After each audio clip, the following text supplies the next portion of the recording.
Welcome to banana academy, जहां accounts हम आपके लिए इतना इजी बना देंगे जैसे आप बनाना खा रहे हो। तो लास्ट लेक्चर में हमने पढ़ा कि डबल एंट्री सिस्टम क्या होता है और बेसिकली क्यों होता है।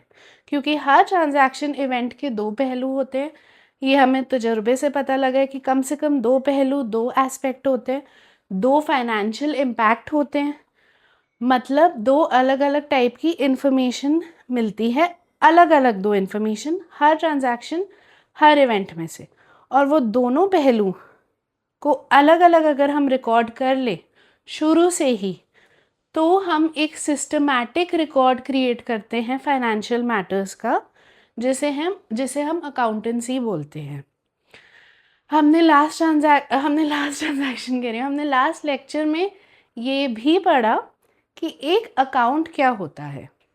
एक पर्सन की, एक ऑर्गेनाइजेशन की, एक मीनिंग की, एक नेचर की, कोई भी एक चीज़ की अगर सारी इंफॉर्मेशन और सिर्फ उसकी इंफॉर्मेशन, एक्सक्लूसिवली उसकी इंफॉर्मेशन अगर हम एक जगह लिख दें तो वो उस चीज़ का एक अकाउंट बन जाता है।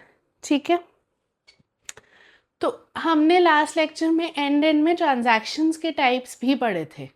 ठीक है, जिसमें इमीडिएट गिव एंड टेक हो रहा है, या सिर्फ कुछ टेक हो रहा है, या सिर्फ कुछ गिव हो रहा है एक्सचेंज में।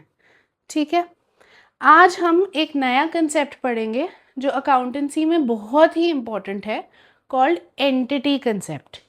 ठीक है, एंटिटी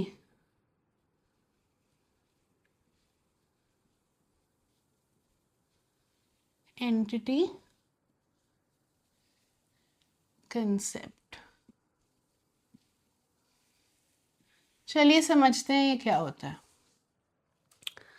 सपोज मैंने एक बिजनेस शुरू किया है नया नया, और मेरे बिजनेस को 1 महीना हुआ है अभी चलते हुए, और मैं जानना चाहती हूँ कि मैंने कितना प्रॉफिट या लॉस कमाया, मेरे बिजनेस की परफॉर्मेंस बेसिकली कैसे रही है ये 1 महीने में। ठीक है, तो मैं अपने रिकॉर्ड्स खोल के देखती हूँ फाइनेंशियल।